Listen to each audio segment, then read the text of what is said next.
Welcome back, one and all, to the Boston Celtics Newsfeed, powered by CLNS Media. I'm Mike Walsh, manager of the Celtics Newsfeed, and this is Day 8 of our 2017-18 NBA preview. We'll be going day by day in alphabetical order, releasing a new team preview each day leading up to opening night, October 17th in Cleveland.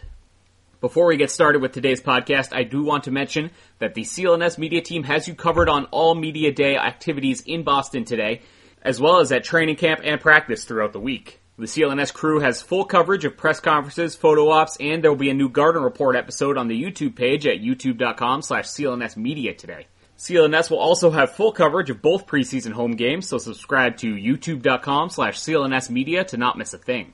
Each of these preview podcasts will be accompanied by an outline blog post on our site, clnsradio.com. Today I'll be speaking with CLNS Media writer Vince Rodemer about his preview for the Houston Rockets. The Rockets retooled this summer with one goal in mind, knocking off the Golden State Warriors. And if the Celtics have their eyes set on getting past Cleveland, then James Harden, Chris Paul, and Houston could very well be the second most likely finals opponent. So without further ado, let's get into Day 8 of the Boston Celtics Newsfeed's 2017-18 NBA season preview with the Houston Rockets and Vince Rodemer. Alright, Day 8 of the Boston Celtics Newsfeed's 2017-18 NBA season preview. We're finally getting to some good teams here. We're going to be talking the Houston Rockets today. Vince Rodemer, CLNS Media writer, on the line with us. Vince, how's it going? Great. Great, excellent. So yeah, we've been going through some teams, some very rough teams in the early part of the alphabet, I guess. I don't know what's the deal with the early letters of the alphabet. Their teams are not working out so well. But the Houston Rockets, where we're reaching the middle here. And this is a team that had a very strong year last year, kind of broke out a little bit. Under, as you write in the CLNSradio.com preview, under Mike D'Antoni at the helm, James Harden slides to point guard, and they, I guess, James Harden won't be playing point guard this year. We could say that safely, correct? I think he might be playing some point guard. I think they're going to do a lot of staggering with the minutes, and I think you'll see Paul and Harden start, and then I think you'll probably see one of them come off, and then the other takes over at point guard and kind of go from there, kind of like what Portland does with Lillard and McCollum. Of course, and we are talking about Chris Paul, who was brought into the Rockets this offseason. But before we get there, real quick, last season they split with the Celtics 1-1. You have here, finished the regular season 5-5 in their last 10 games, and went into the postseason and lost to the San Antonio Spurs. What did you find out, I guess, looking back on how things ended last year? I just kind of think they wore down a lot. I think Harden, I believe he played all 82 games last year. Maybe he sat one at the end. Mm-hmm. I think kind of carrying that offensive load took a bit of a toll on him, which is probably why they got Chris Paul. Obviously, he's a really good player, probably, in my opinion, a top 10 player in the league. But I think that takes some of the burden off Harden, hopefully, this year for them. Mm-hmm. And so you mentioned Chris Paul is a top 10 player in the league. I forget what he was in the ESPN's NBA rank, but he was way up there, and I don't want to say I was surprised to see him that far up. It's just, I don't know if I just haven't thought much about Chris Paul over the past couple of years because of, what the Clippers hadn't been able to do, which was, enter my public consciousness, and, make a second round, a third round, all that stuff.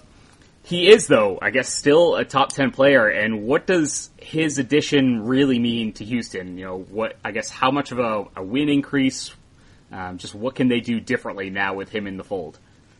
I have them winning 2 more games this year, right, and so that's more of what that trade took out depth-wise. Including Lou Williams in that trade, I think was a big deal. I think that's another guy, if you have him off the bench, you have another shooter, another solid player. I think that could be a problem, and I think the bench is a bit of a work in progress. But I think Chris Paul, obviously, is going to be a big part of what they do, and I think he could really help them. But I think a little bit of what they lost in that trade, obviously you make the trade regardless, mm-hmm. but you lose, an extra piece, that you might not want to lose, like Lou will. Yeah. So just for people who are unfamiliar or don't quite remember what went down, this offseason was totally insane, so I can't blame them there. The Rockets do acquire Chris Paul from the Los Angeles Clippers. In exchange, the Clippers get Patrick Beverley, Lou Williams, Sam Decker, Montrezl Harrell, Deron Hilliard, DeAndre Liggins, Kyle Wiltjer, and a protected first-round pick next year, as well as some cash considerations, according to an NBA.com article. That is a lot of names. So I can understand what you mean by depth. And how much of a part was depth for Houston last season? I think it was pretty big because they went probably about 10 guys deep, and everyone really contributed. Eric Gordon, Lou Will off the bench, Decker played a big part when they had a few injuries too.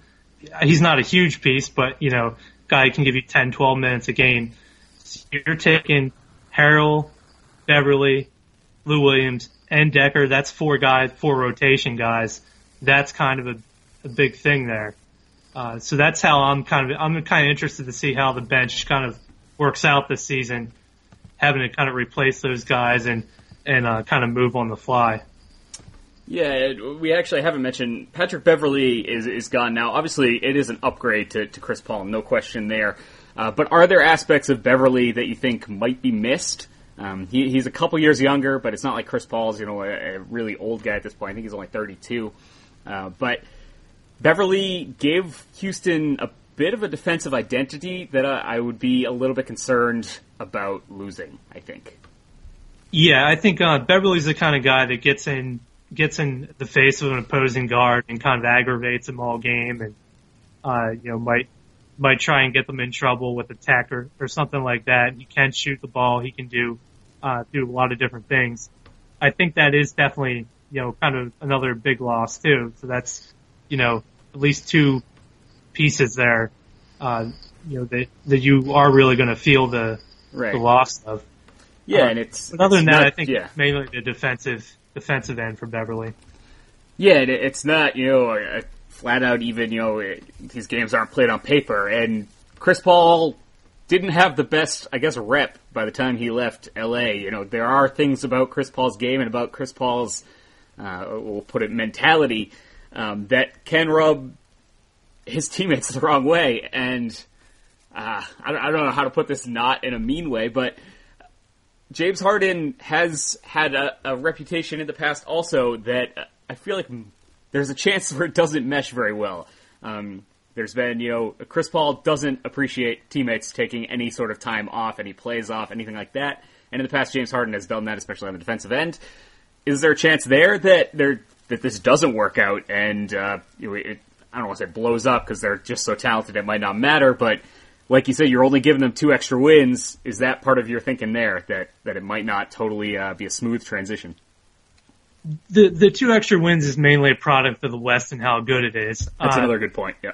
I would say, as far as it blowing up, I don't really see that because I think, Chris Paul kind of went sour in LA with the whole thing with Blake Griffin and JJ Redick and not being able to get over that hump for so long. So I think he's probably happy to get out of there and get into a new situation and try and make it work as much as he can. And he is a leader. He's been a leader since he was in high school. He was a big part when he was at Wake of that team being relevant, and they haven't really been much of anything since then, the last 10 years. So, I mean, he is the kind of leader you want, and I think he will make it work with James Harden. Guys out there, do you hate going to those department stores to try on clothes as much as I do? Shopping for clothes is always such a pain, and it always ends up being more time-consuming and expensive than you plan. So I want to tell you guys about Bombfell. Guys want to look good, and fall wedding season is becoming more and more popular. I've got another wedding this weekend, just came back from one yesterday, so I'm glad I know about Bombfell. It's an easier way for men to get better clothes. Fill out a simple questionnaire, bam, you're matched with a own dedicated personal stylist who will pick out each piece just for you. They'll email you the selections, give you 2 days to make any changes or cancel the order altogether. You're in total control the whole time. Even after the clothes arrive, you get a full week to decide what you like, what you want to keep. You can try it all on, send what you don't like back. Check these guys out, hassle-free. Sign up, tell them about yourself, your budget, your measurements, all that stuff. Pick and choose what you're looking for or just leave it to that personal stylist. And of course, shipping is free both ways. And that's not enough incentive for you? Well, we've got a discount here. All Celtics Newsfeed listeners can use the promo code Garden Report and get $25 off your first purchase. Go to bombfell.com/Garden Report. That's BOMBFELL.com/Garden Report. Alright, so we have the next thing up here on the CLNSradio.com piece that was posted today.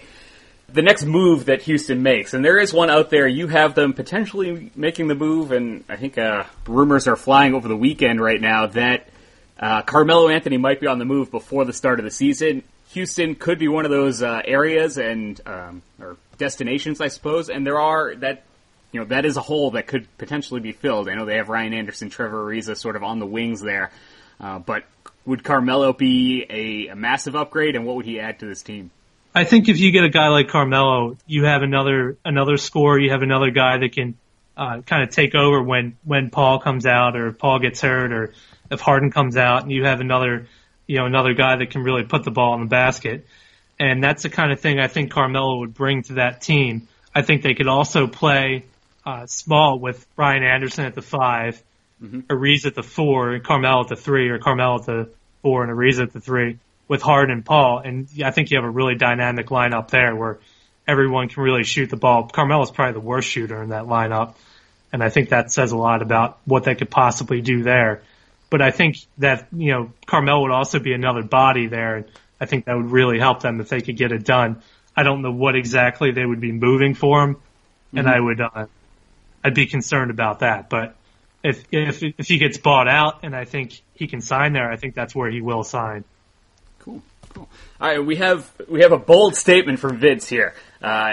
Obviously, the main portion of this is how these teams match up against the Celtics. That's where our basis is here at CLNS Media. Quote Vince in his story: "There is 0.0% chance these teams meet in the playoffs." Obviously, there can't be that great of a chance. They will be meeting, if they meet in the playoffs, it would be in the NBA Finals. What would you put the chances of, say, all right, so Final Four, is there a chance that both these teams wind up in the Final Four? I could potentially see that. I see a really tough matchup in the semis for the Rockets in the West with either the Thunder, no matter who, Golden State, whoever you get, the Spurs. That's going to be a tough matchup, and you're probably looking at them being a solid underdog in that matchup alone. Then the finals against the Warriors, I think they're probably at least a 5-1 underdog in that matchup. So I think, do the math, and there's pretty slim chance of them just getting out of the West. So that's part of it. Very true, very true.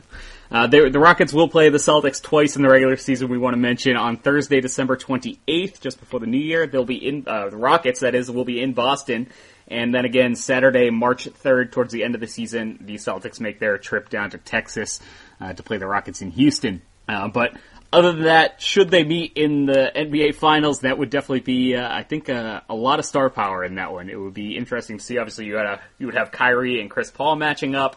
Potentially have Harden and Gordon Hayward matching up, and you write here that you would definitely give the Rockets, 2 of the top 10 players in the league, and I think you'd have to. I'd have to agree with you there. The Celtics have 2 top 25 players, but the Rockets take it to another level, I think. Yeah, I would say so. I think the Rockets also have those shooters too that I think is going to make a big difference in a series like that if it were to happen. Final record and standings prediction from Vince Rodemer on CLNSradio.com. 57-25 for the Houston Rockets. He has them third in the West. Who do you have him behind there, Vince? Golden State and San Antonio. San Antonio, you have him coming in there in second. All right. Thanks so much to Vince Rodemer for joining us. Vince will be back pretty soon to talk about his next team in this lead-up, and you can catch him throughout the season on CLNSmedia.com. He'll be doing a lot of writing for us, or on Twitter at @V_ROD35. That's at @V_Rod35. Thanks, Vince. We'll talk to you soon. All right. Thanks. Bye. Thanks to Vince for joining us, and thank you, everyone, for tuning in to Day 8 of the Boston Celtics Newsfeed's 2017-18 NBA season preview. Again, you can get more analysis from Vince on the CLNSradio.com site and view any of our previous episodes at youtube.com/CLNSmedia. If you want to jump back and see what sports writer Akeem Glaspie thought about Dwayne Wade possibly getting bought out earlier last week, go back, check that Chicago Bulls preview out on the YouTube page. Follow CLNS on Twitter at CLNS Media and myself at CLNS_Walsh. Be sure to subscribe to the Celtics Newsfeed, rate and review us on iTunes, Stitcher, and of course the CLNS Media Network's mobile podcast app. Tune back in tomorrow when we will be previewing the suddenly Paul George-less Indiana Pacers. Until then, this is Newsfeed Manager Mike Walsh signing off.